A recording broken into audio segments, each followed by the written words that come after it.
आपको बोलता है the sum of third term and seventh term. यहाँ पे ना मुझे सम का फॉर्मूला नहीं लगाना, ये ध्यान में रखना है। तो यहाँ पर ना सम बोल रहा है, बट सम का मतलब एसएन की बात नहीं कर रहा है। ये सम किस चीज की बात कर रहा है? ये सम की बात कर रहा है कि थर्ड टर्म और सेवेंथ टर्म, इन दोनों टर्म्स का सम, मतलब A3 एंड A7, इन दोनों का सम जो है वो किसके इक्वल है? 6 के इक्वल है। ये मेरी पहली स्टेटमेंट मुझे बोलती है। फिर उसके बाद बोलते हैं and their product is 8, A3 into A7 is equal to 8। तो ये दो इक्वेशंस फॉर्म होगी और इन दोनों इक्वेशंस को यूज करके आपने A और D की वैल्यू निकालनी है। देन उसके बाद क्या करना है? Find the sum of first 16 terms. पहली 16 टर्म्स का सम निकालना है, और पहली 16 टर्म्स का सम निकालने का मतलब ये है कि आपको 16/2 2A plus 16 minus 1 that is 15D। Basically आपको किसकी वैल्यूज चाहिए? A एंड D की वैल्यू चाहिए। तो ये पहली इक्वेशन और दूसरी इक्वेशन, इनको सॉल्व करके आप पहले A और D निकालोगे, उनकी वैल्यूज को यहाँ फिल करोगे तो आपका सम ऑफ फर्स्ट 16 टर्म्स निकल जाएगा। आपके पास A3 की वैल्यू होती है A प्लस 2D और A7 की वैल्यू होती है A प्लस 6D। ये किसके इक्वल है? 6 के इक्वल है। मतलब 2A प्लस 8D किसके इक्वल है? 6 के इक्वल है। तो 2 कॉमन ले लेते हैं। A प्लस 4D किसके इक्वल होगा? 6 के। तो यहाँ से आपके पास A प्लस 4D किसके इक्वल आ जाएगा? 3 के। इसको इक्वेशन 1 मान लेते हैं अभी। उसके बाद अगली सिचुएशन में आपको क्या कह रहा था?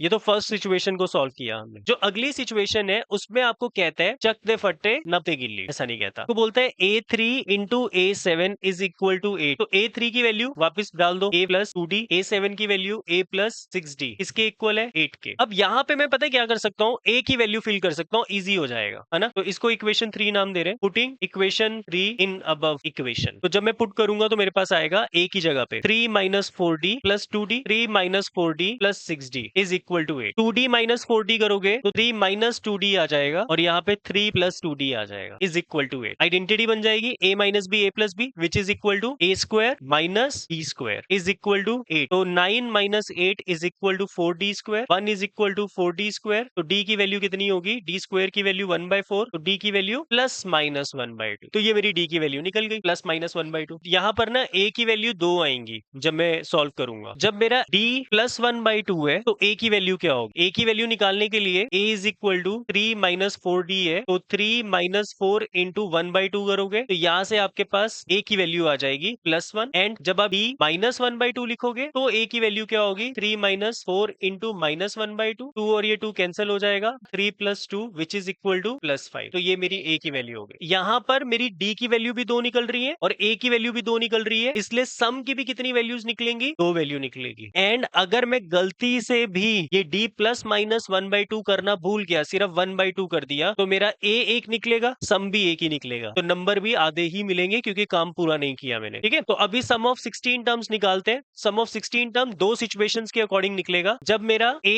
1 है और D प्लस 1/2 है तो मेरे पास सम ऑफ 16 टर्म निकलेगी 16/2 दैट इज 8, A की वैल्यू 1 और D की वैल्यू 1/2। तो ये हो जाएगा 8 2 प्लस 7.5, 8 इंटू 9.5, और 8 को 9.5 से मल्टीप्लाई करोगे 76। तो ये सम निकल जाएगा। और जब आपका A 5 निकला है और D माइनस 1/2 था तो आपका सम ऑफ 16 टर्म क्या होगा? A 2A plus 15 into minus 1/2। तो A 10 माइनस 7.5, 10 को 7.5 से माइनस करोगे तो 2.5 आएगा, और जब 8 को 2.5 से मल्टीप्लाई करोगे तो 20 आ जाएगा। ठीक है, तो मेरे दो आंसर्स निकलेंगे 76 एंड 20। देखो सम मेरा कुछ भी हो सकता है, पॉजिटिव नेगेटिव सब कुछ, सिर्फ n के केस में रिजेक्शन होती है, तो यहाँ कोई रिजेक्शन नहीं है।